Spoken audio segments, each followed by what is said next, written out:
энэ дээж бэлтгэлийн сургалтыг оруулъя гэдэг юм байсан. Энэ маань дээж бэлтгэл гэдэг маань ганцхан дээж бэлтгэгчдийн асуудал биш. Энэ маань болохоор хиймч болон ахлах хэмжтэй асуудал. Энэ дээр хяналтаа тавих, хамтран биднээс хоорондоо ойлголцох, чадахгүй мэдгүй юмдаа асууж барьж ингэж явах хэрэгтэй байсан. Энэ процесс маань алдагдсан байна гэж үзэж байгаа.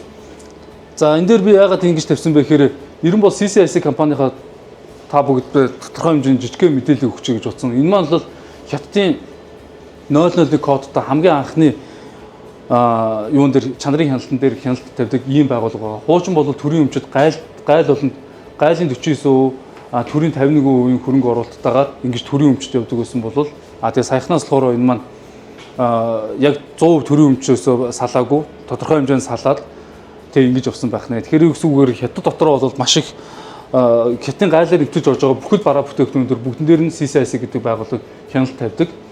Ийм байгууллагын хэдүүлээ одоо энэ Монгол дахь салбарын ажилчид болж энэ дээр ажиллаж байна гэсэн үг. За сургалтын агуулгаар болохоор хэдүүлээ ерөнхийдөө сайн хэлсэн. За иймэрхүү нэг жижиг юмнуудын талаар систем түүний бүрдэлцэг гэж юу юм? Нүүрсний дээж бэлтгэлийн үндсэн зарчим 474 стандарт гэж юу вэ гэсэн иймэрхүү агуулгын талаар. За манай байгууллага маань болохоор энэ баавын захирал маань болохоор яг гүйцэтгэх захирал. Ерөнхийдөө бол биднээс гадаадд бүхэл үйл ажиллагааны бодлогын хэмжээнд тодорхойлж гэсэн үг. Аянга маань болохоор яг биднээс үйл ажиллагаа хариуцсан захирал. Өнөөдөр биднээс дээр хийж байгаа хангамж юутай холбоотойгоор биднээс хилц нэгжүүдийн бүхэл үйл ажиллагааны хувьд хариуцж байгаа захирлаа гэсэн үг. За энэ салбарууд ер нь бол төв лабораториогоо нийлүүлээд манай 4 салбар дээр үндсэн үйл ажиллагаа явуулж байна. Энийн нэг маань болохоор манай ООТ-ын салбар лаборатори байна. Үүнээс гадна цэцэн болон баян онгорын гэсэн яг том шилгээний лабораториуд нэгдэж байна. Энэ дээр болохоор цагаан болон ханги гэсэн цагаан ханги мандал гэсэн 2 бомб дээр болохоор дээж бэлтгэлийн анхан шатны дээж бэлтгэлийг хийдэг нийчийг үзэж бэлтгэж явуулдаг ийм жижигхэн 2 лаборатори болон 5 бомбтууд дээр үйл ажиллагаа явуулж байна. Ерөнхийдөө бол хятадтай холбоотой бүхэл бомбтууд дээр манай салбар нэгжүүд ямар нэгэн хэмжээгээр байна гэсэн үг.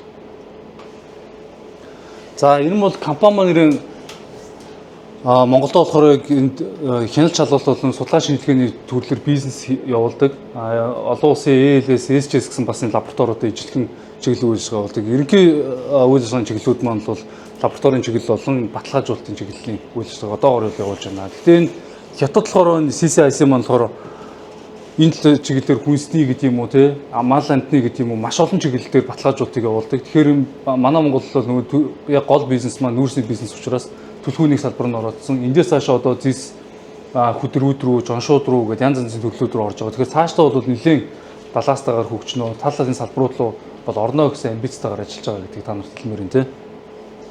За энэ дээр би нэг ямар учиртай зураг гаргач вэ гэхээр жижигхэн энэ тайлбар хийж өгч байна. За одоо энэ жижигхэн дээр харагдж байгаа туслын систем байгаа шүү дээ. Туслын систем бүгдээрээ тариа юм хэл гэж үзсэн мэдэн шүү дээ. Тэр туслын систем маань биднээс дээр зүү суц руу орох зүүнээс гарсан гуурсан дээр хурдыг хэмжигч тохируулагч гээл ингэж явсараад энийг болохоор биднээс тусны систем гэж ярьдэн шүү дээ. Яг энтэй ижилхэн. За тэгвэл энэ жижигхэн зүүнээс авахгуулаад эдгээр нийсээр гаад эдний тусны систем гэдэг. Тэгвэл энэ дээр өвчтнийг нэмээд нэмэх нэг өрөө дотор оруулаад дахиад нэг ор нэмээд нэг эмчийг нэмчих юм бол энэ өвчтөнмаас шалтгаалаад энэ маань бол за энэ дээр энд эмнэлгийг үүсгэн те эмнэлгийн систем үүсгэн. Эмнэлгийн систем нь энэ маань нийсээр гаад эрүүл мэндийн систем үүсгэн гэж юм уу те. Яг энтэй ижилхэн энэ лаборатори маань болохоор бид нар систем дээр ажиллаж байгаа гэсэн үг. Нэгэсэндээ юу гэсэн үг гэхээр энэ зүү байхгүй бол энэ хордлого сайлгах систем ажиллах уу? Ажиллахгүй те. Тэгэхээр биднээс маань нэгнээс хамааралтайгаар биднээсийн ажлууд маань бүгдээр ингэж нэг баг болж нэгнтэйгээ ингэж уялдаа холбоотой ингэж ажиллаж байгаа маа. Тийм учраас та бүгд маань таны хийж байгаа юм маань би өөрөө энэ том системийн CCIC гэдэг энэ том системийн нэг бүрд хэсэг. Өнөөдөр тийм учраас би энэний нэг зүү учраас өнөөдөр над би байхгүй болох юм бол манай систем маань ажиллахгүй байгаад ижилхэн та байхгүй таны үйлдэл буруу болох юм бол энэ систем маань тэр чигээр алчилтад ороод эхэлж байгаа шүү. Үнний маань маш том жишээ бол биднээсийн дээж бэлтгэл дээр гарч байгаа асуудал. Өмнө дээж авалтан дээр гарч байсан асуудал гарсан тийм. Эндээс гарч компани нэр хүнд цаашдаа хоёр компани харилцаа холбоо цаашдаа бид нар энэ бизнес дээр сая би яагаад SGS-ийг тавьсан бэ гэхээр бид нар энд өрсөлдөгчдөө тэр өрсөлдөгчд маань хэрвээ бид нар өөрсдийнхөө нэр хүндийг хагаад энэ системийн маань бүрдэлсэг маань алдагдаад энэ систем ажиллахгүй байгаа бол энэ системийг өөр системээр орлуулдаг. Тэр систем маань биднээс хаасаагүй бэлэн байгаа гэсэн үг. Нэгсэндөө системийн жижиг хэсгүүд нь л алдаан ороод та идэвхтэй ажиллаж чадахгүй, бид нар өөрсдөө идэвхтэй ажиллаж чадахгүй байх юм бол энэ олон хүний тогооны асуудал, хоногийн хоолны асуудал ирэн бол асуудалтай болно шүү гэдэг ийм яригдах гэдэг юм. За лабораторийн систем нь яаж алддаг вэ гэхээр бид нар маань дээж авалтаас ахгуулаад их дээжнээсээ дээж авч дээж бий болгодог. Дээж бэлтгэрээр дамжуулан шинжилгээ хийж үр дүнгээ бий болгож энэ дээр шанарыг нь хангаснаар лабораторийн системийн маань ажилладаг. Тэгэхээр та бүхэн доор бүрнээ бодороо миний хийж байгаа систем маань энэ маань аль хэсгээр нь байна вэ? Би системийн энэ багийн би аль тоглогч нь вэ те? Цаашдаа бид нар энэ системээс шатамжлагаар аль систем рүү бид нар очиж болох боломжтой вэ гэдгийг бодолцоорой гэдэг ч юм.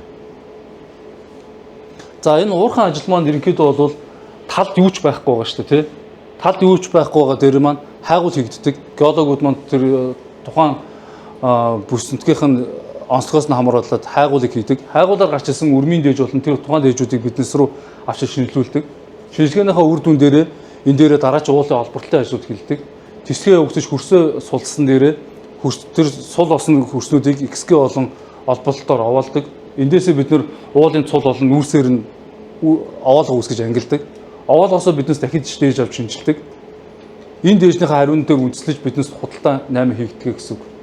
Энэ дээр би тануудад юу хэлэх гээд тэгвэл энэ маань шатчиг процессор явагддаг. Нэг шат эхний шатанд дараагийн шатыг бий болгож өгдөг. Дараагийн шатыг бий болгож өгдөг. Өнөөдөр биднээсийн энэ хайгуул дээр ирсэн шинжилгээний үр дүн буруу байх юм бол энээс гарах дараагийн шатууд маань буруу зөвлөлөө явуулдаг. Асар хэмжээний хохирол, асар хэмжээний хүмүүсийн хүч хөдөлмөрийг явуулдаг. За энэ тэгвэл шатууд нь бүрэн явагдсны дараагаар ч гэсэндээ овоолго үүсээд биднээсээ дээжилтээ аваад шинжилгээний шатууд дээр аль нэг дээр нь алдаа гарах юм бол энэ олон хүмүүсийн хүч хөдөлмөр, энэ олон хүмүүсийн өдөр шөнөгүй гэр бүлээсээ хол явж байгаа энэ ажлууд нь бүгдээр өнгүүддэг. Тийм учраас хэдийгээр бид нөр өнөөдөр энэ дээр 20 хэдүүлэх нэ, 10 хэдүүлэх нэ, нэг өрөөнд дээр ячаад уурхайн хэмжээнд дээр ашиггүй юм шиг, уурхайн хэмжээнд дээр хүмүүс биднээсээ танихгүй мэдхгүй юм шиг хэрнээ бид бол уурхайн нүдийг нь хийж яадаг гэдэг юм уу те. Уурхайг хааш нь явуулах уу, энэ уурхай цааш нь зүг өргөсгөх үү гэдэг энэ асар олон энэ юмнууд маань биднээсээ өнөөдрийн гаргаж байгаа, та бүгдийн гаргаж байгаа энэ хүч хөдөлмөр дээр нэг хүн болгоны тавьж байгаа шатан дээрээс биднээсээ ажил маань бол ингээд цаашаа явдаг. Тийм учраас энэ хөдөлмөрийг үнгүүдүүлэхгүй тулд өнөөдөр бид бүхэн маань хийж байгаа ажилдаа хариуцлагатай хийж байгаа юм дээр эзэн болж явах шаардлага үүсэж байгаамаа. За бидний маань одоогийн байгаа юм маань нүүрсний орд. Тэгэхээр нүүрс маань яг уу та нараас зарим нэг хүмүүс орж ирэх ингээд нүүрс чиг юунаас үүсдэг те. Яа гэвэл зүгээр л ингээд байгаль дээр ингээд байж байгаа чулуутай ажил ингээд байж байгаа юм уу гэдэг тиймэрхүү яриа хийж магадгүй. Нүүрсийг яг уу ер нь бол үүслийг гарлыг тодорхойлсо олон онол байдаг. Магадaltaй гэж тайлбарласан юм болохоор нүүрс маань дээр үеийн маш том органик гаралтай бүтээгдэхүүн юм аа. Энэ нь бол амтан болон ургамлын сэг зэв юунууд маань одоо ингэж биднээсээ өмнө говийн энэ нутгийг өмнө л маш том далай байж гэж үздэг. Тийм учраас ийм хэлсэрхэг байна. Далайн гүнд дотор экосистем ургамал маш том хэмжээний амьтад бүгдээр ингэж амьдарч ээжээ. Тэр амьтад маань үхээд дээрээсээ давхарлагдаж дээрээс нь шороо бууж ингэж ясныгаар энэ одоо эндээс цаг хугацаа өнгөрнө. Дэлхийн гүнээс дулаан ялгардаг, дулаан яана. Тэр дээрээс нь тавьж байгаа тэр даралтууд маань ингэж үүсгээд энэ нүүрс органик тэр мод ургамлыг нүүрс болон хувирах тэр процессыг бий болгож байгаа гэсэн үг. За эндээсээ дамжаад ургамлын хаягдал маань хүлэр гэж бодис бит үүсдэг. Хүлрээсээ хүрэн нүүрс үүсдэг. Хүрэн нүүрснээс чулуун нүүрс үүсдэг. Чулуун нүүрсээс антрацит үүсдэг.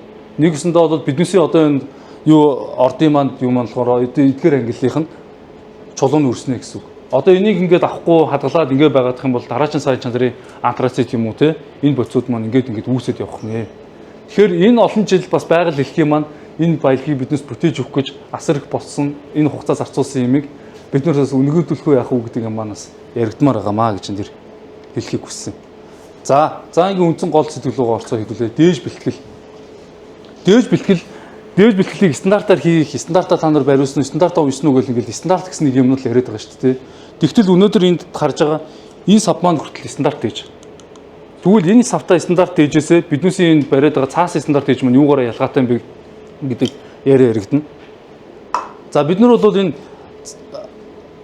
энэ стандарт дээж маань болох юм бол стандарт заавар маань юу гэсэн үг вэ гэх юм бол шат дараалал болгоныг маш олон мэргэжлийн хүмүүс сууж агаад маш олон туршилтаар олон хугацаа зарцуулж агаад за энэ аргаар хэдүүлээ дээжийг бэлтгэх юм байна гэдэг юм стандарт гаргаж өгдөг гэсэн үг. Энэ процессууд нь маш олон туршилтаар хийж агаад олон улсад батлагдаад хүлээн зөвшөөрөгдөөд ингэсэн иймиг стандарт гэдэг. За энэ дээр бол та бүхэн харах юм бол нэг багын хятад үсгтэй энэний уртал дээр GB гэдэг үсэг байна. Энэгээр бид нар юу гэж хэлэх юм бол энэ хятадаар GOBIA буюу улсын стандарт гэсэн үг. Хятад улсын стандартыг GB гэж стандарт гэдэг. Манай бүх үйл ажиллагаа MNS-GB гэдэг стандартаар явагддаг. Ийм байна. За энэ маань болохоор та нар энэ дээр харуул 474 гэдэг энэ хардаа энэ дээр жижигнэр GB 474 2008 гэж бичсэн байгаа. 2008 нь болохоор хэдэн онд энэ стандарт маань албан ёсоор хэрэгжиж батлагдсан юм бэ? А энийхэн дараачийн сэр дугаар нь болохоор энэнийг ямар стандарт вэ гэдгийг яаж байгаа гэсэн үг. Тэгээ хятад стандарт маань дээр хятад бичгтээ, доор англи бичгтээ, англигаа доор нь энийг яг юунд зориулсан бэ гэдэг нь тодорхой хэмжээний тайлбартай байдаг. Яг энтэй ижилхэн MNS стандарт гэж үүдэг. Mongolian National Standard. А энийг нь болохоор бид нэр юун дээрээс хардаг вэхээр энэ одоо яг дээж бэлтгэхийн 474 гэдэг стандарт байгаа. Манай юуны маань шүүгэн дотор маань бүх ажлуудыг хийх бүх стандартууд маань бүгдээр хадгалагдсан. Бид нар нэг Монгол улсынхаа стандартаас худалдаад авсан ийм стандартуудыг бид нар хадгалдаг. Энэ 474 гэдэг энэ стандарт дээр энэ дээр одоо энэ MNS-GB гэд яатсан байгаа. Уртталт нь MNS байгаа нь энэ Монгол стандарт юм. GB гэдэг нь глобал буюу хятад стандартыг орчуулсан хөлбөр байна гэдэг ийм юм. Орчуулсан хөлбөрийг нь бид нар бата ном тариу гэсэн бол яг л тэрийг бата ном уншив гэсэн бол яг л тэр бата номыг уншив ч юм уу биш. Бата ном уншив буюу яг нэгийг хэрцэн нэгээр орчуулдаг. Тэгсэн юу гэсэн үг гэхээр энэ GB стандарт MNS GB стандарт маань хятад дээр юу гэж байгаа яг Монгол дээр яг л тэгж байгаа гэсэн. Тэгэхээр бид нар төрлөх монгол дээр уншаад ойлгох учраас энэ стандартыг уншаад танилцчих юм бол бид нар энэ дээжлэлийн стандартын талаар ойлголттой болчихно гэсэн. Лабораториуд стандартаар хамааруулсан стандартаас заавар гэдэг юм боловсруулдаг.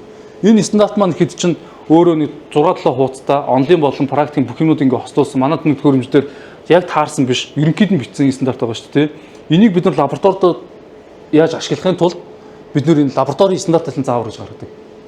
Энэ стандартын SOP юу лээ? SOP 01 гэсэн стандартын заавар маань биднээс хамгийн анхны буюу дээд бэлтгэлийн стандарт гэдэг стандартын зааврыг одоо энэ стандартын заавар гэсэн шүүгэн дотор хийцэн байгаа. Ажилд орохдоо та бүгдийг энэ стандартын заавартай уншиж танилцаад гар үсгээ зураад би энэ стандарт зааврыг уншиж танилцсан, ойлгосон. Би энэ бүх ажлыг энэ стандартын дагуу хийхээ баталж байна гэдэг тэр югаараа та бүхэн мань гар үсэг зурж баталгаажуулж байгаа. Тэгэхээр уул нь бол өнөөдөр энэ сургалтыг би энд ингэж орох нь шаардлагагүй. Ягаад гэвэл та бүхэн маань энэ стандартыг айлтан уншаад танилцсан. Энэний дагуу ажиллаж гүйцэтгэж байгаа гэсэн үг.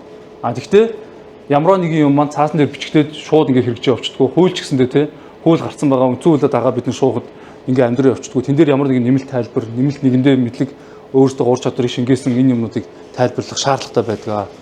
За эндээсээ би та нар дээр юу үсэх гээд байна гэх юм бол манай стандартын заавар нь хятадын GB стандарт болон Монголын MNS стандарт төр үндэслэж гаргасан стандартын заавар. Ийм учраас энийг бид нар уншаад хийхэд тодорхой энэ стандартын заавар дотор юу агуулсан байдаг бол яг манай ашигладаг тоног төхөөрөмжийг, яг манай ашигладаг нөхцөл байдлуудыг бүгдийг ингээ шингээгээд өгсөн учраас та бүхэн маань шууд авчлаад ажиллах боломжтой гэж байна. Сая би бас юуны гадаа практикийн сургалтын үеэр та нарт хэлжсэн шүү дээ. Ихэн булангартай бол адган булангартай гэдэг шүү дээ. Энэ маань бол бүр цаашлаад явах юм бол дахиад дээж хавалттай байгаа. Нэгэнт бид нар буруу дээжийг авсан болвол, нэгэнт бид нар тэр авчирсан дээжийг буруу бэлдсэн болвол энд орж ирээд 1000 зөв шинжилээд буруу юмны зөв хариулт гарна шүү дээ. Тэгэхээр энэ дээж бэлтгэл маань бол ингээд 80-аас дээш хувь нь ийм хамааралтай байдаг маа гэж байна. Энэ бол бүр онлайн хэмжээгээр батлагдсан юм. За манай дээж бэлтгэлийн дараа л яг энэ стандарт дээр бичсэн байгаа.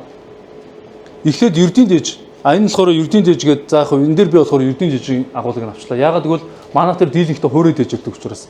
Хуурай дээж буюу дээж бэлтгэлийн тоног хөрөмжөөр зүгээр нэвтрээд өнгөрч болох тэр дээжийг ердийн дээж гэж байгаа. Нөгөө талаараа сая хин хэллээ. Нойтон дээжин дээр энэ аргаар бэлтгэхэд алхаагүй байсан шүү дээ. Бэлтгэд их төвхтөн байна гэж хэлжсэн. Нойтон дээжийг бас бэлтгэх тусгай арга байгаа. Гэхдээ энийг бол дараагийнхаа юм дээр үзье. За ердийн дээжин дээр бутлалтыг явуулна. Энэ маань болох юм бол ер нь бол 50 хүртэх миллиметртэй одоо манай дээж бэлтгэлийн нэгдсэн төхөөрөмжн дээр орж байгаа юг 50 мм буюу иймэрхүү хэмжээтэй том дээжээс тийш нэвтрүүлж болохгүй гэж байгаа. Тэрнээс өмнө гар аргаар тэрийг бэлдэж болно гэж байгаа. Тэгэхээр бид зөвхөн алах байгаа шүү дээ, тий. Алхаар аваад тэн дээр нь бид бутлаад тийш цааш нь оруулдаг шүү дээ, тий. За ингэж байгаа.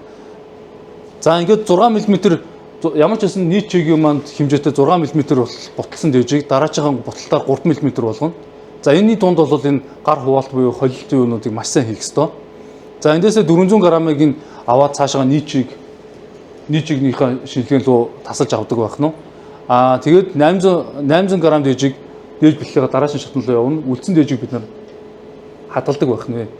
Уул нь бол бүх дээжийг хадгалах ёстой. Яагаад гэвэл өнөөдөр тэр овоолгон дээжийг бид нар хадгалах шаардлагагүй гэж байгаа шиг овоолгон дээжин дээр асуудал үүссэн байх юм бол энэ дээжийн хариу буруу гарсан байвал бид нар тэрийг буруу зөв лаборатори хэн нь алдсан бэ гэдгийг тодорхойлохын тулд нөгөө хадгалсан дээжнээсээ бид нар дахиж авчирч шинжилэх ийм ёстой. Яг одоо өнөөдрийн бизнесийн нөхцөл дээр бол агуулгын хүрэлцээ шаардлага болон уутны хүрэлцээ хэрэггүй юу гарч ийн гэж үзээс зөвхөн экспортын дээжүүдийг юм уу зарим нэг өрнөлийн дээжүүдийг авч чадгалаад байгаа тий. Цаашдаа бас эднээсээр системийнхаа бүрд хэсэг зүүнний үзүүр нь махичаад хүний биеийн рүү ороход өвдөлт үүсгээд байна уу?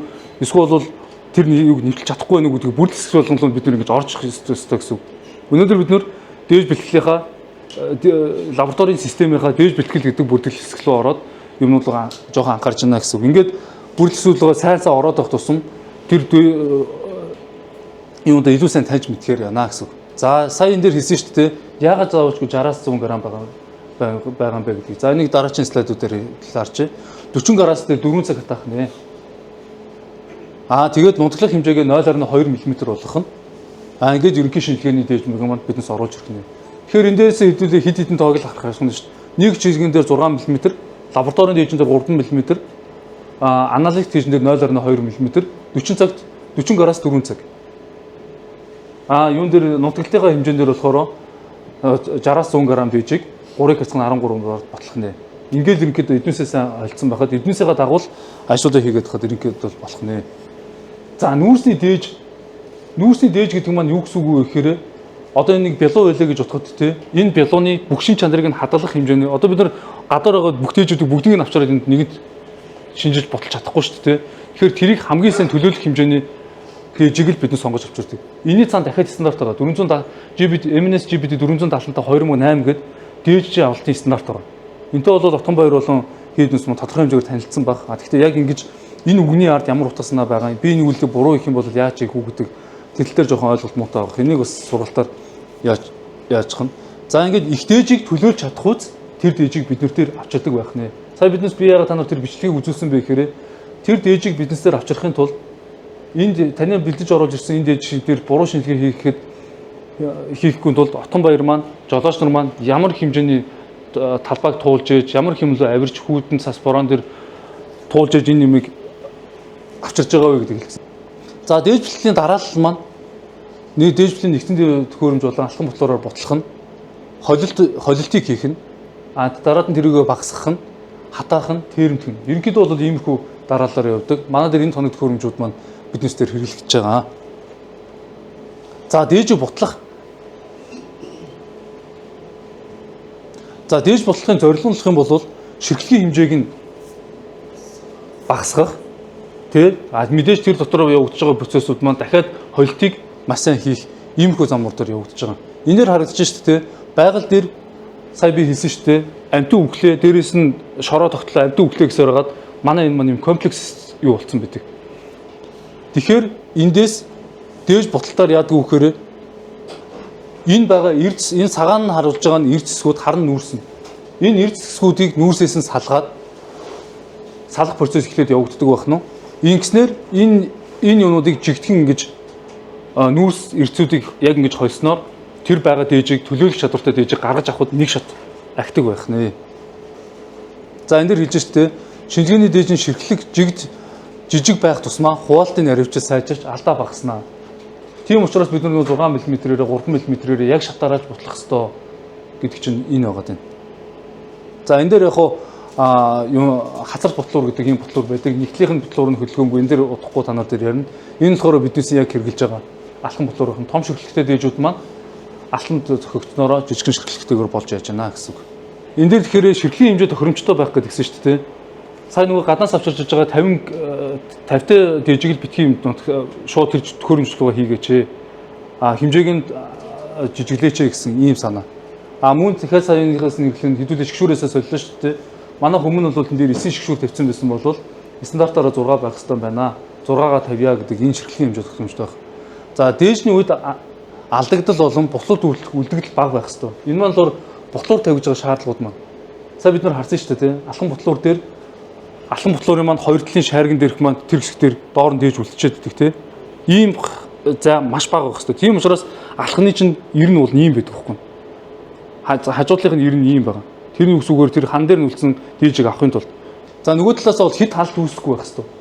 Хит халт үүсэхгүй гэхээр тэр дээж маань 10 гэсэн чигтээ ирсэн болвол тэрүүгээр орох дээрээ 10-аараа л гарах хэвээр. Тэгэхгүй болохоор нөгөө ботлоор маань хитрхи удаан ажиллаад хитрхи олон юм дээр хоорондоо ингэж үргэлж ингэдэг байх юм бол тэнд маань халт үүсээд нөгөө 10 гарах хэвээр чиг маань тэн дээр ууршаад ис болчдөг гэсэн үг.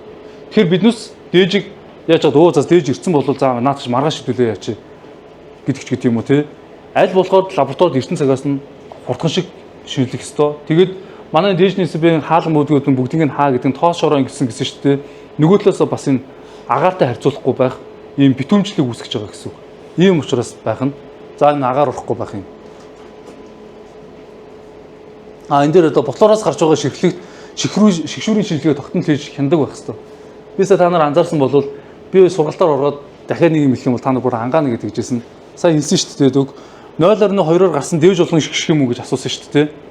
Бүр цаашлаад 6 мм гарсан дээвж болгон шигших хэвээр. Жингийн авах хэвээр.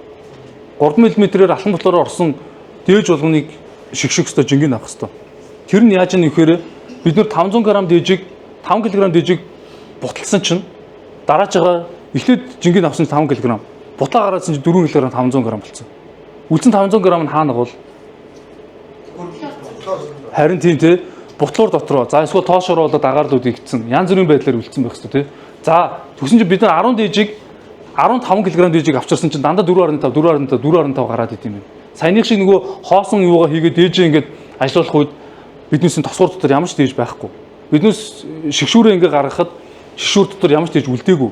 Тэгэх юм бол тэрийг бид нар юу гэж тооцох вэ гэхээр за ингээд тоошоор болоод 500 г дээж үлдчихдэм байна гэдгийг бид нар мэдж болно те. Тэгсэн чинь нэг өдөр ирээд шинжилжсэн чинь 5 кг авдгаараа бутлаад гаргаадсэн чинь 4 кг болсон. За 500 г нь бол бид нар ойлгож штэ тоошоор болоо явцсан. Тэр 500 г жиг хаана ах вэ? Тийм. Тэгээд тэр тоног хөрөмжийнхөө энэ тэнд нь очиод наалдал үлдсэн л байгаа байхгүй юу? Тэр сая бидний шигшүүрийг харсан штэ. Шигшүүрэн дотор зоогдоо үлдсэн байсан штэ. Тэр чинь үлдсэн л байгаа байхгүй юу те? Эсвэл бол тэр ингээд нөгөө биднес бүрийн бүгднийг буталчлаа гэсэн чинь дутуу бутлаад биднес хөрөмжөө унтраагаад тэр шүүрэн дээр чинь тогтоо үлдсэн л байгаа байхгүй юу? Тэгэхээр бид нар нөгөө энэ тонд хөрөмж чинь бүх үйл болгоныг ингэж харж чадахгүй учраас тэр килограмм чинь тийм дөр үүрэгтэй байхгүй юу? Дуук өнөдөр жингийн буталчаад хинд өгөхөд өөнкөд нөгөөтийн чинь өө наад шүү 4 кг 500 биш 4 кг болсон юм 500 г наатан дотор ч үлдсэн юм шүү дараажгаа дээжийг хүлээхээ байж байгаараа энэ наатан чинь хоёр дээж хоорондоо холилдсон байх магадaltaй биш үү гэдгийг бид нэр ингэж дээж бэлтгэх хянана гэсэн үг алхам тутан дээр нь. Тэгэхээр яг хөө ингэж биднес хэрэг ажлыг чанартай хий ажлыг ингээ гэж байгаа бол дээж авалтын шат болгон дээрээ жингээ авах иймэрхүү процесс болоод байна гэсэн үг. За ингээ бутлуур маань болохоор 3 төрөл байдаг. Бүдүүн бутлуур буюу хацар бутлуур, алхан бутлуур, дунд бутлал буюу алхан бутлуур, бул бутлуур. За тэгээ нарийн бутлал буюу булт бутлуур гэж байдаг. За энэ дээжний хажуулт дээр харагдаж байна те. За энийг яач. За хацар бутлуур маань биднес дээр байхгүй болохоор энийг нийт илэрэнгүй яриад байх уу. Яг зарчим нь бол яадаг вэ гэхээр хацарт гэж ойлгож байгаа хөөхтэй. Нэг хацар нь хөдөлдөг, нөгөө хацар нь хөдөлдөг. Энэ нь яадаг гэхээр том ширхлээ дээжүүдийг дундуур орж ирэнгуут нь ийм эргэлдэх хөдөлгөөнөөр оржсон дээжүүдийг буталдаг. Энэ дээжин дээр мэдээж бутлуур дээр дутагдлаа талууд байдаг. Хойшоо явж байхын оронд ботлуурын маань хэмжээ томрох үе дээр хүсээгүй ширхлэгтэй юмнууд дундуур нь том ширхлэгтэй юмнууд унах боломжтой байдаг. Хавтгай юмнууд тэр чигээр доош унах боломжтой байдаг ч гэдэг юм уу те. За алхан ботлуур. Ийст 250 гээд бид нэр энэ алхан ботлуурыг юун дээр буталж байгаа. За энэ дээр бол юунуудыг ингээд шат дараал болгоныг бүгдийг бичсэн байна. Ерөнхийдөө бол пүнкер байгаа. Танкер пүнкер байгаа те. Энэ дээр дээжээ хийгээд энэ юг хавхлыг бид нар нээдэг те. Хавхлыг нээснээр хавхлыг нээснээр орсон дээж маань энэ дотор орж алхан ботлуураар хоорондоо мөргөлдөх болон алхан ботлуур зохигдож энэ доор тавигдсан байгаа хэдийн шүүр байгаа тэр шүүрээр шингэж ортлоо бүгдээрээ доош ордог. Энэ дотороос энэ таслагчаар ордог. Энэ дээр бид нар 8.1 4.1 гээд тохируулдаг чинь 8.1 дээр нь тохируулчих юм бол үлдсэн 8 хуваасын 7 шууд энэ хаягдлын хэсэг рүү ордог. Үлдсэн тэр 8.1 чинь дахиад энэ хуваагч руу ороод хуваагчаасаа биднээс дээж болж ингэж гарч ирдэг байна. Ийм процессор явагддаг. Ботлуурыг яхаар дээжийг хурдтай ихээр юу болдог вэ? Дуг. Их хэмжээтэй дээжийг шууд тэр чигээр ингэ хийчихээр юу болдог вэ? Ботлуурлоо. Яг тэгдэг. Энд чинь нөгөөт ингэж багаар орж иж тэр хурд маань хурдтай ингэж ээж багасах хэрэгтэйсэн чинь их хэмжээний ороод ирэхээр ботлуур маань гацаад моторын шатах эргүүлээ эргэлдэж чадахгүй иймэрхүү гацлалт үүсдэг.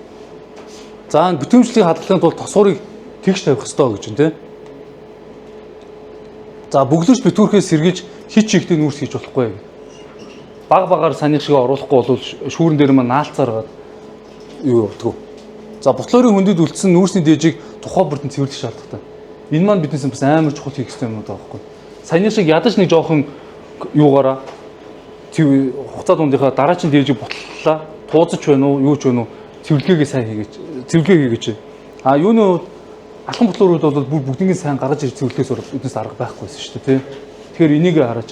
Ялангуяа эхлээд WF нүүрсийг хийсэн бол дараагийн хойноос нь AB нүүрсийг хийх гэж байгаа бол тэрэн дээр маш сайн анхаарахгүй бол үлдэгдэл дээр нь дараагийн үлдэгдэл орж ирэх маш их магадaltaй байгаа. За энэ нөгөөтнийг эхлээд дээж юугаа ботлороо асаахгүйгээр хийчих юм бол яадаг вөхөр мотор чинь эхлээд эргэлзэж эхлэхийн тулд маш их хэмжээний чадал шаарддаг. Тэр нэг хэмжээний дээж орцсон байгаа үед чинь эргэж чаддгүй дахиад гацалд үүсээд моторын шиддэг. За холбогчид тосох ойлгомжтой. Шүүрний шаардлагатай хэмжээг байн харах. Шүүр чинь ингээд нөгөө хитрхи их юм хатуу юмнууд хийгээд хараа энэ зайнууд нь сунчдаг. Шүүрч гэсэн ялгаагүй. Тэгээд заримдаа болохоор бол дээжнүүд нь морсоор бүглэрчдэг. Ийм байх нэ. Ботор гэдэг маань одоо яг манай бисаа хэлсэн шүү дээ.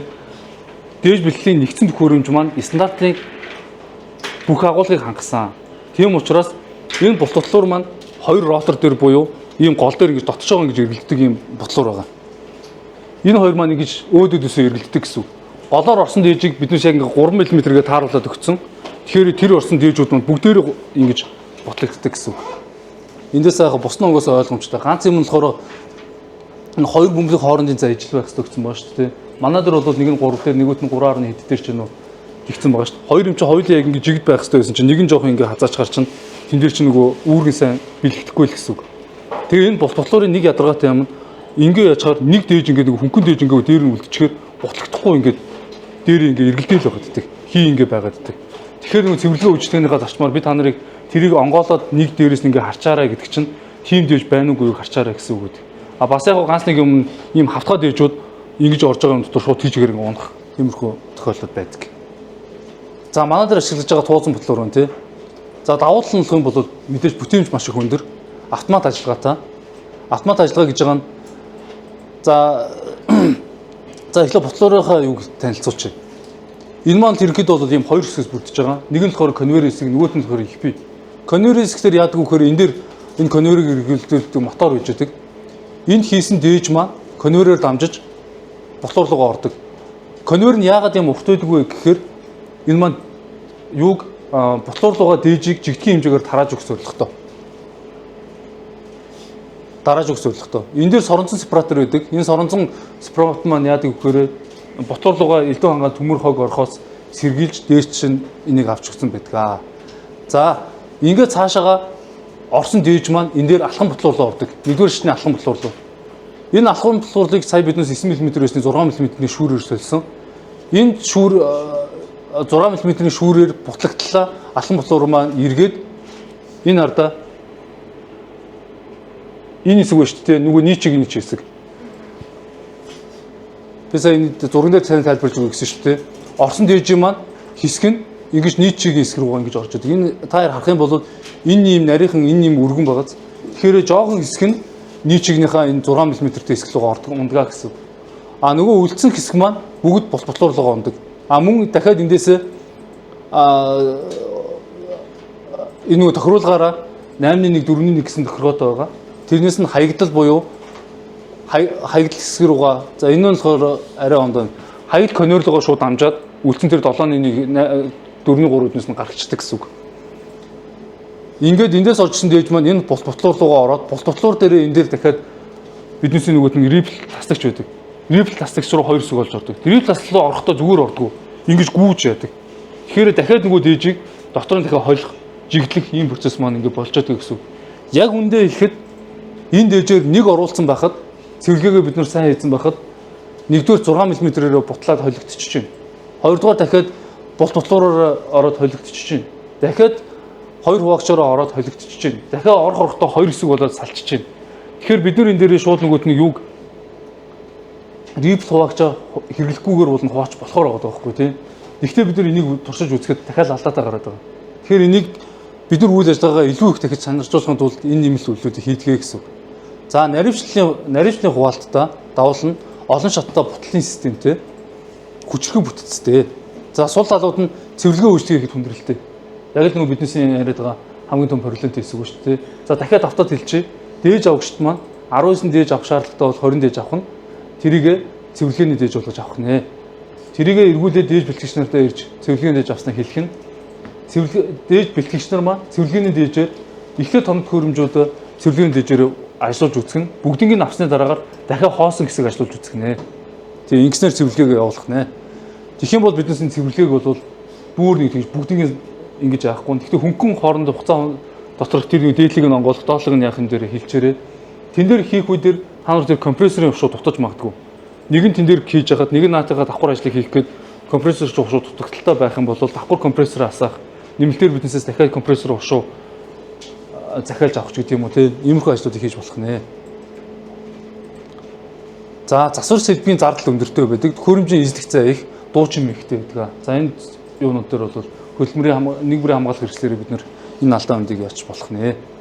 За энэгүүд нэг их дээжэд бид нар маань хэлсэн бол нэг хэсгийг нь яг тэрийг төлөөлж чадах дээж авах гээд байна. Нөгөөх нь их дээжээ хадгалсан байхад тэр дээж нь бусад өөр лабораторид очиж шинжилгэхэд манай дээжтэй ижилхэнд байхаар бид нар бол энэ процессыг явуулах гэдэг шүү дээ. За тэгэхээр та нар маань анзаардаг бол дээжэн дээр бол дээж бэлтгэлийн алдаач гэдэг юм уу тэр юмуд маш бага гардаг. Яагаад гэвэл дээжэн дээр чинь ийм торт байлаа гэхэд энийх нь нэг маш жижиг хэсгийг нь чулуу эзэлж байгаа учраас тэр чулуу чинь тэр ихэн дотор холдоод орчхоор чанарт нэг нөлөөлдөг гэсэн. Эргүүлээд дээж бэлтгэлийн процесс маань буруу явсан ч гэсэндээ ийм нөгөөдний төлөөлөх дээжнийх нь алдаа бах гардаг гэсэн. Эсвэргээрээ B болон WF нүүрсэн дээр маш их хэмжээний алдаа гардаг. Тэр нь яадаг вэ гэхээр чулуу маш их байдаг.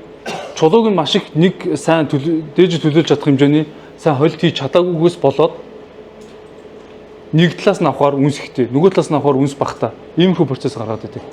Энийг багасгах ганц арга маань дээжний хуваалт болон холилтоос айл. За тэгэхээр хэдүүлээ санийхаа нөгөөд нэг юуг яагаад 6-аар биш 6-аар яасан те ширхлийн хэмжээгээ биднес улам жижигрүүлэх гэдэг шүү дээ. Ингэсээр холилт маань сайн хэд. Одоо энэ бид нар нөгөө хятад очоод овоолго дээрээс дээж авахд яаж байгаа вэ? Хятадын тэр урд гарч байгаа овоолго бүгд жижигхэн хэмжээтэй. Яаж нэг гэсэн чинь маш том ботлолтын төхөөрөмжөөр эндээс очиж байгаа дээжүүд бүгднийг ботолж байгаа байхгүй. Нэгэн жигд болгож байгаа. Тэгэхээр хаанаас нь ч дээж авсан гэсэн нэгдүгээр тэр нэг холилт сайн явагдаж байна. Хоёрдугаар нөгөөд нэг дээжлийн ширхлэх нь бизнесийн юунд авах шинжилгээнд авах нөлөөлж байгаа. Одоо отгоо сайн мэдж байгаа шүү дээ. Овоолго дээр очоод асар том дээжнүүдтэй эндээс томоос наах юм уу, жижигээс наах юм уу яах нь амар ойлгомжгүй. Томоос наахаар шинжилгээнийхэн дээж нь сайн гарчих гад, нунтгаас наахаар шинжилгээнийхэн дээж нь муу гарчих гад. Тэг яаж авах юм те? Тэгэхээр эн чинь ширхлэхтэр нөлөөлөхтэй ижилхэн бид нар ядаж тэндээс авчраад исэн дээжийг том ширхлэхтэй байх тусам дутуу хойлох тусам алдаан дээр ингэж нөлөөлдөг байх юм гэсэн үг. Дээж холилтын алдаа хааж үүсч болдгоо 1 грамм дээр хүртэл үүсч болно гэдэг байгаа шүү дээ. Бид нар энэ стандарт дээжийг авчаад яасныхаа дараа энэний 0.2-оор нутгалсан дээжүүдийн маань хөнгөн хэсэг нь савныхаа дээр нь ингээд жоох удаан байхаар яачдаг хүн хэсэг нь доошоо суучдаг. Тэгэхээр нүүрсийн маань нэгт маань ерөнхийдөө бол 1.3-аас 1.4 нэгттай нүүрсийг сайн нүүрс тэрнээс багыг нь муу нүүрс гэдэг байхгүй. Тэгэхээр хөнгөн нүүрсүүд нь дээшээ гарчаар биднээс хутахгүй авах юм бол дээрээс нь авчаар сайн нүүрс гээд юун дээр яачдаг. Шинжилгээндээ үрдэн дээр нөлөөчдөг. Тэгэхээр эндээс нэм хутгалтын олон аргууд байдаг л да. Та нар зарим нэгэн хятад үлдсэн юун дээр асчижсэн бол гарууд ингэсэн зогсож байдаг. Энэ маань болохоор нэгдүгürt юун дээр холих процесс гэж байгаа. За яг ингэж дадаагүй байх юм бол бид нэр дээжээ газ барьчаад юун дээр энэ дотор нь дахиад дээжээ эргэлдүүлэх зорилготой мөн дахиад дотор нь халбаараа хэд удаа эргэлдүүлээд нөгөө юм бодчих хэрэгтэй. Халбаа сайн сэсгэрээ дарааж байгаа процессыг аваад явах. Энэ дээр бичсэн байна шүү дээ. Дээжийн юм маань нэр нь нүүрсний нэгтийг 1.3-аас 1.4 дээр сайн нүүрсгэдэг. Эндээсээ баг нэгттай юг 2.1 болоод ирэхээр юу яадаг вэ хнэ. За энэ ботлтын бол үйл явцуудыг энэ дээр харуулж шүү дээ. За дээжийг холих. За холилт нь нүүрсний дээжийн хэсэг бүрийг хольж утгах явц бөгөөд зорилго нь жигд бус нүүрсний ботромгийг жигд болсноор дараагийн хуваалтын алдааг багасгах ийм чухал үүрэгтэй. Овоолго үүсгэж холих арга нь ботромдгаан тархалтыг жигд болгоно. За энийг би удахгүй ярьчих тий. За энийг бас ийм юм овоолгох холих аргууд байдаг. За энэ 9 цэгийн арга, хуваах арга гэж байгаа. За энэ овоолго үүсгэж дээжийг хуваах арга гэдэг. Энэ маань болохоор яадаг вэ гэхээр аль болохоор дээжигээ дээрээс нь конус байдлаар ингэж конус хэлбэртээ оруулдаг. Тэр нь яг хэвээр доороос авсан дээжийг дээр нь тавихад бүх тал руугаа ингэж тархаж унтахаар конус хэлбэртээ болгодог. Манай энэ дээр энэ нэг юу байгаа да дээж үлгч нар энийг ашиглаж үзчихсэн үү? Ааха, дөрөв хуваагчтай тий. Тэгэхээр яадаг вэ гэхээр оройг энэ дарагчаар тэгшлээд дөрөв хуваагчийг энэ юугаар энд энэ ингээд дээж нь засгсан байлаа гэж бодох юм бол бид нэр айлхоор ингэж дээрээс нь авч агаад энэ юугаар ингэж дөрөв үсэг хуваачдаг. Юугаараа дөрөв хуваангуудаа яг өөдөөдөөсөө харсан энэ эсгүүдийг нь авч хаяад дараачаа хоёрыг дахиж хооронд нь сайн хойлоод дахиж энэ дараалал багасгасаар хагаад шууд эн чинь хоёрлыг нь авчих чинь 50% нь алгуулчих шүү дээ тий. Ингэж явсаар байгаа нөгөө гадаа их хэмжээтэй дээжигээ бид нэр иймэрхүү байдлаар багасгаж болох нэ. За хувааж багасгах. За хувааж багасгах нүүрсний дээжийг шинжилгээний шаардлагатай хэмжээтэй гар болон механикаараар багасгахыг хэлнэ. Сая болохоор манайх болохоор нөгөө холтыг энд чулуу байгаа юмнуудыг бүгднийг сайн ингээ холих гэсэн шүү дээ. Манай энэ дэр болохоор энэ хуваалт болон холтын юм маань нэг юм дээр явагдаж байгаа гэсэн үг. Энэ хоёр цэцгчаараа. Энийг ягаад заавалчгүй саний конус аргаар хийхгүйгээр заавалчгүй энийгээр хийгээд байгаа юм бэ гэдэг бас туршилтууд нэлээд хийгдсэн. Энэ туршилтууд дээр ямархаа хариу гарсан гэхээр энэ маань болох юм бол химчдийн ажилтнаас нөлөөлөх сөрөг нөлөөл багтаан байна. Ягаад гэвэл дээрээс нь хийсэн ч гэсэндээ яг л ингээд 50% таа ингээд хоёр хуваагдаад байгаа. Тэнгуудаа нөгөө доороос нь дээж маань дээшээ гарч ирэхдээ дахиад хоорондоосоо холдоод байгаа учраас энэ маань сайн юм байна гэж үзсэн байгаа. За тодорхой ботромтой нүүрсийг нэг удаа эсвэл хэд хэдэн удаа хувааж багасгаж байж тохирох ботромдгийн хэмжээ болон жинтэй шинжилгээний дээж үлдээнэ. За энэ дээж бэлтгэлээс үүсэх гол алдаа нь дээж хувааж багасгах ажиллагаанаас хамаардаг. Сая ч гэсэн биднээс кейстэй батлагдлаа шүү дээ тий. Дээжийг маш олон дахин удаагийн 2 хуваагчаар хуваагүйгүй улмаас л тэр дээж маань асуудалтай гарсан. Яагаад заавалчгүй 3 гэдэг юм бэ? 3 болон түүнээс дээш гэдэг. Лаборатори харьяаныхыг сая бүр 10-ыг хийлгэлээ шүү дээ. Тэгж байгаа нь ийм учиртай шүү. За саяны биднээс 2 хуваагчийг рипл хуваагч буюу 2 хуваагч гэж нэрлэдэг. За энэ болохоор эхнийх нь болохоор юу хэлж байгаа вэ гэхээр бид нар холчоод багасгахдаа нэгтлийг нь үлдээгээд нөгөө талаа ингэж 50% багасгаж явдаг шүү дээ. Тэрийг л хэлж байгаа. За энэ дээр бол нэг олон юм яриад байх уу? Та нар бол сайн мэдж байгаа. Энэ дээр рипл хуваагч дотор хийхдээ уул нь бол уртын дагуу ингэж хийвэл зүгээр. Манай юуны дээлжлэлээ 2 алхан ботлуур болон туузан ботлуур хоёр маань хоёулангийнх нь яг рипл хуваагч руугаа хийхдээ дээрээс нь ингэж явах зарчмаар хийгддэг. Тэгээ шиглэлийн хэмжээ уул нь тэр нүхнийхээ юунаасаа 3 дахин бага хуйлсаа. Тэгэх юм бол сайн бүглэрхгүйгээр сайн унах гэсэн үг шүү дээ. Нойдон дээж мэйжин дээр бол зурлалчаад төсөө том шулуун дороо бүглэрчээд байдаг. Тэрийг заавалчгүй бүглээс нь гаргаж иж дараачаад ээж хийгэрэй гэж байна. За энийг 3 удаа ерөн бол энгийн дээжнүүдээр заавалчгүй 3 удаа. Лаборатори орны харьцуулалтаар орох гэж байгаа бол ахлахууд энэ лабораторийн харьцуулалтаар орох гэж байгаа дээжүүдийн юм дээр дээж бэлтгэлээр заавалчгүй хяналт тавих хэрэгцээтэй байна. Мөн тэгээд хоорондын ихтгэлцэл учраас дээж бэлтгэгчд маань хоёулаа байгаа учраас энэ дээр бол лабораторийн шинжилгээг маш сайн олон удаа холиод өгөрөө. Тэгэх юм бол биднээс үйл ажиллагаан дээр цаашаа шинжилгээнд дээр алдаа гарсан ч гэсэндээ тэр алдаа нь маш багаар гарна. Ягаад гэвэл эн чинь шинжээчд маань ийм ард марганы наривчлалтай анализ хичээн дээр автомат багшнуудыг хэрэглэж ингэж хийж байгаа учраас нэг дээж нь үнс нь их байх юм бол илчилэг нь бага байдаг ийм хамаарлаар нь стандарт дээжээр энэ хүмүүс маань үйл болгонуудаа давхгүй шалгаж яадаг учраас та эдийг хэлсэн шүү дээ. Нийт чиг дээр алдаа гарцсан зөрүүлээд тавьсан байсан чинь хүмүүс нь өө эн чинь дээшээ солигдсон байнааг олоод ирсэн гэдэг нь энэ нарийн үр дүнгуудээс харж байгаа энэ хүмүүс чинь юуг нь харчаад байгаа байхгүй. Тийм учраас дээж бэлтгэлээ хэдүүлээ нэлээд сайн хийчих юм бол цаашаа гарах алдаа мадаг бусад үүсэх алдаанууд маань нэлээд багасна. За агаар татах. За энэ агаар татах хоёр үндсэн гол зорилго нь болохоор нэгдүгээр нь болохоор төхөөрөмжн дээр наалдаж үлдэхгүйгээр төхөөрөмжөөр шууд нэвт өнгөрүүлэхэд дээж бэлтгэл юуг хатах юутай байгаа. Хит нойдон дээжийг дээж бэлтгэлээр яж хаа нэг нь очоо гацчих шít юм уу те. Жинхэнэ нөгөө дээж очиунууд нь багасна. За энийг сүүлд нь хэдүүлээ ярилцъя. Энийг дээж бэлтгэх арга байгаа. Агаарын температурт таслаа. 45 дээр 2 цаг л хатаагаар явна. Тэрийг яг стандартаар 4 цагаар хатаагаар их одоо өдөр 100 дээжилж шүү дээ. Тэгэхээр шинжилгээний хариу нь ингээд алдаа. Яг тэр 2 Энэ дээр бид нар юу гэдэг юм? Өө шалгалтын хатаал гэж явуулдаг. Тэр нь яадаг вэ гэхээр ихтэйд орсон дээжийг жингийн авчиж байгаа шүү дээ тий. А тэгээ хатаад гаргасныхын дараа жингийн авчаад буцаагаад хийчихнэ.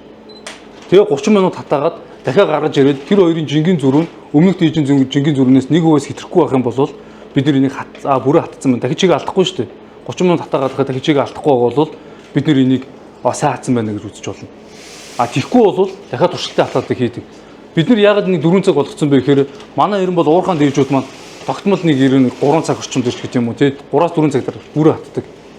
Тийхгүй болохоор дахиад 2 цаг дараа гарчаад дахиж гараад хатаалтайгаа юу хийгээд дахиж ингээд нөгөө хатаагүй байх юм бол 30 минутаар энэ процесс чинь үргэлжлэл байх гэдэг шүү дээ. Тэгж яхаар шууд нэг дор 4 цаг хатаачих юм бол найдвартай бүгд 100 хатна гэж үзсэн дээр 4 цаг гэдэг юм. Стандартаар 50 градусаас дээш градус хатааж болохгүй гэдэг юм. Тэгэхээр яадаг вэ гэхээр нүүрс аливаа нэг органик юм маань хитрхи халуун дохороо дотор тий эсвэлтэлт гэдэг юмд явагддаг. Эсвэлтэлт явагдахаараа үндсэн химийнхаа физикийнхаа шин чанарыг алдаад эхэлждэг. Тэгэхээр ингээд ингэшээр нөгөөт нэг гаднаас нь харахад үнс маш их багтаа юм шиг гэрнэ илчлэг нь унтсан. Шатаагаа тэрнээс дулаан ялгараа болцсон. Алидын физик химийн хөврөлтөнд орцсон. Иймэрхүү процессууд явагддаг учраас 50 градусаас дээш битгий хатаагаж энэ 40 градусаас 4 цагаас битгий илүү хатаараас гэж бас дээр бэлтгэгчээс мартчихад 4 цагаас дээш шалж байгаа юм бол хэдийгээр градус мөн 40 градус ч гэсэндээ хугацаа уртсах тусмаа энэ ч нөгөө эсэлдэх магадлал маань нэлээд өгдөг. За яг чулуун нүүрсэн дээр харьцангуй тажгүй. Хүрэн нүүрс бол бүр температураас бүр маш их хамааралтай байдаг. Тэр энийг бол уртаа бол мэдж байгаа да тий. Хүрэн нүүрсний чигийг хүртэл арай ондоо гаргаад идэг. Иймэрхүү процесстэй байх нэ. За манай энд юун дээр очиж байгаа. За энэ хатаах шүүгүүний хувьд бол юутай байгаа. Яагаад энэ уртал дээрээ шилэн байдгүй лабораторийн юунууд тий. Дотор нь ямар процесс хатаа юу шатлалтын юунууд үүсэж гэнэ үгүй юу? Хэр зэрэг хатсан байна гэдэг гадна талаас нь харах боломжтой байх. Энэ хатаах шүүгүүн дээр тавигдах гол шалгуур нь агаарыг гацшуулах сенситив байдаг. Мөн дээдл дээр энэ юун дээр агаар гарцуулах хавхлагтай байдаг. Доороос халуун агаараар үлээж орчин температурыг бид нэр үздэг. Тэгээд дээшээгаа нөгөө уур маань дээш ингэж гараад дахиж буцаж нүүрсэндээ шингэхгүй хатаалт явагддаг. Энгийн өөр хатаалтын юунууд дээдлтэй юм юуг байдаг. Хавхлахгүй байдаг хатаах шүүгүүнүүд. Тэдүүс зүгээр л юмыг ингээд нөгөө хатаагаад хурдхан шингээ явах зорилготой байдаг болохоос шүү дээ. За эндээс авахгүйдаад нөгөө хэдүүлээ төхөөрөмжтэй шалгана дээж бэлтгэгч нар. Сая бид нар яасан шүү дээ. Бутлуурыг шигшүүрээр шигшиж шалгасан. Хатаах шүүгийг бас шалгана. Дэлгэцэн дээр 40 градус гээд заагаад байгаа боловч яг энэ 40 градус гэдгийг хэн батлах юм те. Энийг бидний стандарт термометр гэж юм байгаа. Уул нь лабораторийн гэдэг үхгүй 17-ноос 25 стандарт дээр нь мөрдөж мөшгөх боломжтой байх. Бүх юмнууд нь баримттай үлдээ гэдэг үхгүй. Тэгээ бид нар яагаад стандарт термометр гэж байгаа вэ гэхээр энэ стандарт термометр бид нар стандарт хэмжээний газраар авч баталгаажуулчихдаг. Яг энэ зөв зааж гэнэ үгүй юу гэдгийг. Тэрийг дагаад сертификат ирдэг. Тэрүүгээр нь ашиглаж бид нар манайх энэ дээр баталгаажуулсан учраас бид нар энийг зөв гэж итгэлж байгаа юм аа гэдэг. Одоо дахиад нэг нь ороод давхиад ороод ирнэ. Та нар энийг 0.2 гэдгийг яаж батлах юм бэ? Өөнкөө өвөө шгшүүрээ шигсэн. За ойлгомжтой. Тэр шгшүүрээ шигсэн чи юугаар яаж батлах юм бэ? Өөн камер дээр ингэ байгаа. Унаа камерын чинь наадаж 0.3, 0.4 шгшүүр биш 0.2 гэдгийг нь шгшүүр гэдэг чинь яаж батлах юм бэ? Чи цаашаа харж зогсож байгаад гадуур талаар нь асгацсан ч юм уу энийг чи яаж батлах юм бэ? Тэгэхээр бүгдийн нөгөөт нэг дэвтэр дээр бичээд би энийг 0.2-оор шигсэн, эдэн грамм дээрээ үлдсэн, эдэн грамм ингэдээ үлдсэн гарын үсгээ өөнкөгөө баталгаажуулах хэрэгтэй. Эсвэл бол өөнкөгийн буталсан дээжийг дөг яаж болно шүү дээ. Үгүй өөнкөө буталчаад би наатаа шинжилгээг дөг шинжилсэн. Дөг буталсан. Тэгээ уул нь бол юм одоо ингэ тийм шинжилгээний репорт гарах, үр дүн гарах дээр биднээс одоо ахлууд хийж байгаа шүү дээ, тий. Гэхдээ тэр зөвхөн шинжилгээ хийж байгаа шүү дээ. Бүх тоног төхөөрөмжөөс гарсан бүх датануудыг хийсэн хим чинь өөрөө гар үсэг зураад хавцан дотор хийж байгаа. Нэг буруу үр дүн гараад ирэхэд хүн гомдол гаргахад хулан дээр улаан чи энэ дээжигээ чи гар үсэг зурцсан юм шүү дээ. Энийг чи зүг явсан гэдгийг яаж батлах юм? Яагаад гэвэл ингээ хулангаас хариуцлага тооцох хэмжээний. Хулан би наатаа чи хийгээгүй март хийсэн гэж чихгүй тул март өөрийгөө би наатаа чи хийгээгүй гэдэг батлахын тулд бүртгэлийн хуудсуудыг бүгднийг яг л ном журмаар байх хэрэгтэй юм дээр нь бүрэх хэрэгтэй. Бүрдлүүдийг бүгднийг цуглуулад хин нэг нь хизээч гэсэн дээрээ шалгаад гомдол гаргахад биднес баталгаатай цаасан дээр цагаан дээр хараар байж л энэ процессууд маань явдаг. За агаар хөрөд төлөвшүүлчих. За энэ дээр бол ойлгосон те 60-аас 100 г яагаад 60-аас 100 г-ыг авт юм те. За 13 секундээр 3 удаа яагаад ингэж 13 удаа гэдгийг ярилцсан. За энэ шигшүүрийн шинжилгээ энийг бол ер нь та хэд маань тогтмол хийж байгаараа. Тэгээд эхлэх юм бол юм маань асуудал болж байна. За агаар зүйл нь дээж холтоос сэргийлээрээ хабыг сайн нэг юунууд дээр бол ярилцгүй явуулчлаа. Гэхдээ сайн нэг бүтээл гадаа параграф дээр хад тодорхой хэмжээгээр ярьсан шүү дээ. Дээж бол шинжилгээгээ эхлэх болгондоо эхлээд хоног хөрөж байгаа бүрэн бүтэн байдлыг шалгаараа. Цахилгааны утасыг шалгаараа. Үүсэг тэр ганц нэг боолч хөрөвт нь унтсан байх юм бол сая тэр термний юу шиг термнхэн болсон байх юм бол эднээсээ бүгднийг шалгаараа. Нэг бүрийн хамгаалах хэрэгслүүдээ манайхан тулт хэрэглээрээ. Амралт ажлынхаа цаг балансыг зохицуулаараа. Орой унтах энэ нойрны хоолч нойр юунууд чинь маргаашд маш их нөлөөлдөг шүү. Бид шиг ялангуяа 12 цагаар уурхаа дээр ажилладаг хүмүүс гэртээ очихдоо ийм нэг судалгаа өгд юм байна. Уурхаа дээр ажилладаг хүмүүсийн насчил энгийн газруудаар ажилладаг богиносон цагаар ажилладаг хүмүүсээс хамаагүй богино өгдөг гэдэг. Тэгээд гэсэн чинь бүх хүмүүс нь тийм байна уу гэд тэр судалгааг үзсэн чинь үгүй. Тэг ямар нь урт наслаад ямар нь богиносон наслаад байгаа гэсэн чинь нойроо бүтэн авдаг хүмүүс нь урт насалдаг, нойроо дутаа авдаг хүмүүс нь өдөрт 12 цаг дээр ажил дээр ирж унтаж болохгүй учраас шөнийн цагийг юугаарч нөхцөлөхгүй учраас тэгдэм байлээ шүү. За энэ нүүрсийн дээжбэлийн стандарт нь дээж бэлтгэх технологийн аргыг тогтоох бөгөөд хатуу мөрдөж дураараа өөрчилж болохгүй. 3 хийх юмыг 2 хийж болохгүй шүү. Шигшүүрийн хэмжээг солихгүйгээр явуулж болохгүй шүү. Хүлээж авсан нүүрсийн дээжийг нэр болон шошготой тулгаж хараарай. Энэ бол биднээсээ бүр маш их тохиолддог дээж солигдох, дээж холдох алдаа гардаг. Өнөөдөр ч бид нар удирдлагын хурал дээр дээжний нэр солигдож ирсэн байна гэдэг алдаа нэлээд их удаа давтагдсан.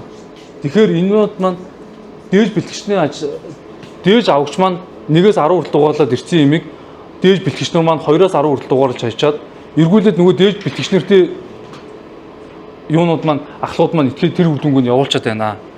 Тийм учраас энэ дэр үр дүнгуудаа дахиад нэг чеклэж байгаарай.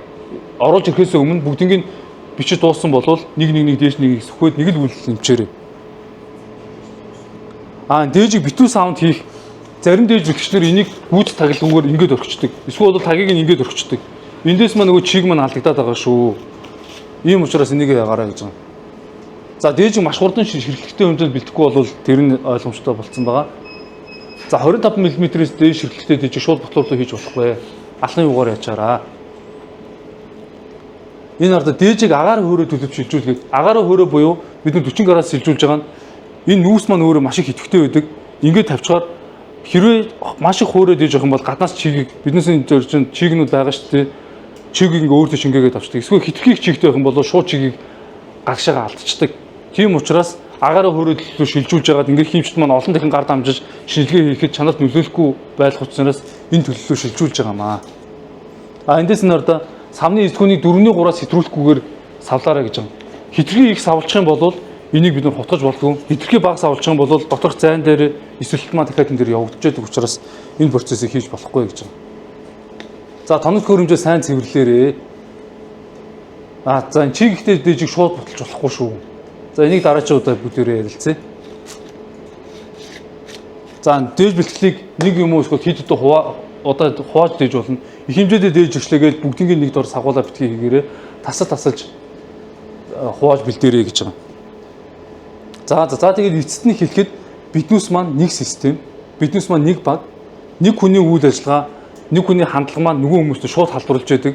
Эндээс үүдэлтэйгээр энэ нөгөө butterfly effect гэж байдаг. Тэр маань юу гэсэн үг гэхээр нэг жижигхэн юм маань цаашаа явсаар хагаад системийнхаа бүр төсөв нөлөөлчдөг. Та насаа харсан шүү дээ.